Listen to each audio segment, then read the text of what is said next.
বন্ধু বান্ধবীরা, কেমন আছো? আশা করি সবাই ভালো আছে। তো আজকে আমি কাতলা মাছ বানাবো পেঁয়াজ পাতা দিয়ে।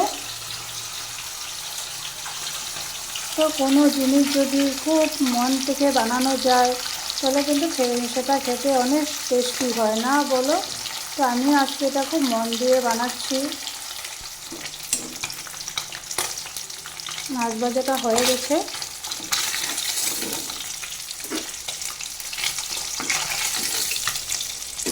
সেটা একটা তুলেতে নামিয়ে নিচ্ছি।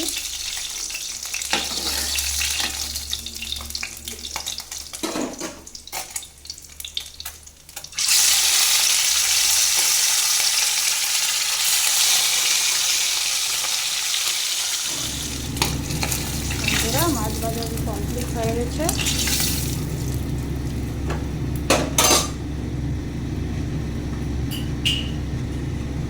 একটু তেল দিয়ে দিচ্ছি। এখন কুচানো পেঁয়াজ আর কাঁচামরিচটাকে ভালো করে লাল লাল করে ভেজে নেব।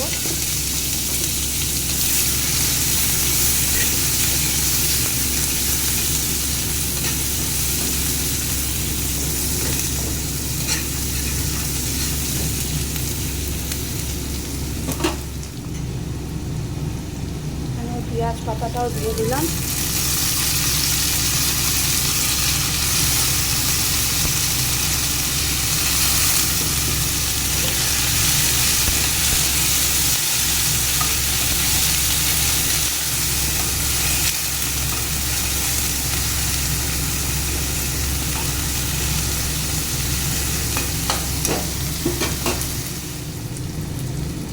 বন্ধুরা, এখানে স্বাদ মতো নুন দিয়ে দিলাম আর একটু হলুদ গুঁড়ো দিয়ে দিলাম। একটু কালারের জন্য একটু লঙ্কা গুঁড়ো দিয়ে দিলাম।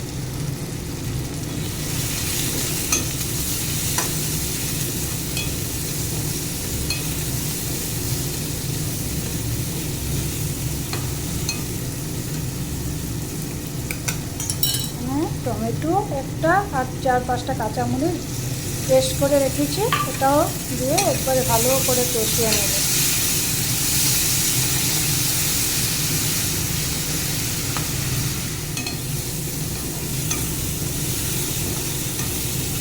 মশলাটা আমার ভালো করে কষানো হয়ে গেছে বন্ধুরা।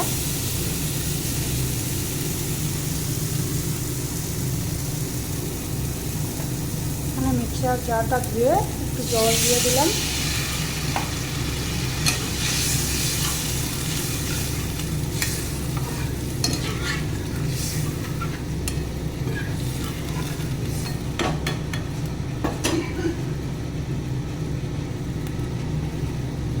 এখানে একটা একটা করে মাছগুলো দিয়ে দিলাম।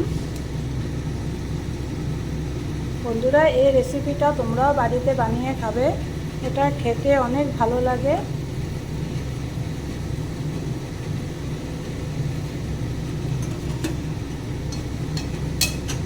পেঁয়াজ কলি দিয়ে মাছের চচ্চড়ি।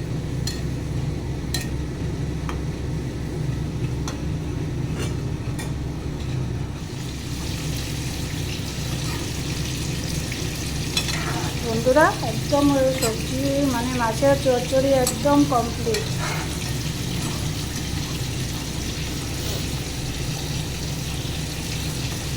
দেখো তো কেমন হয়েছে বন্ধুরা।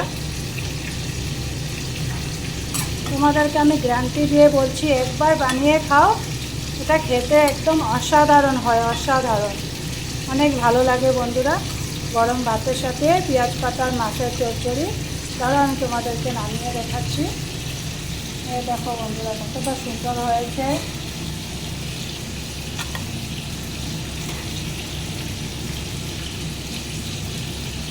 তোমরা বাড়িতে নিশ্চয় বানিয়ে খাবে, আমাকে কমেন্ট করে জানিও তো কেমন হয়েছে। ঠান্ডার দিনে খাওয়ার মজাই আলাদা, না বন্ধুরা? পেঁয়াজ পাতা দিয়ে সব কিছু খেতেই ভালো লাগে। পকোড়ি খেতে ভালো লাগে, মাছের চচ্চড়ি খেতে ভালো লাগে।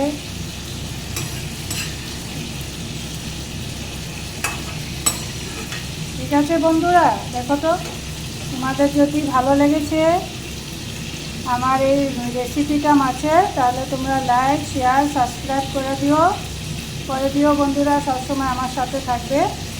এত সময় আমার সাথে থাকার জন্য তোমাদেরকে অসংখ্য ধন্যবাদ। Bye bye, tata.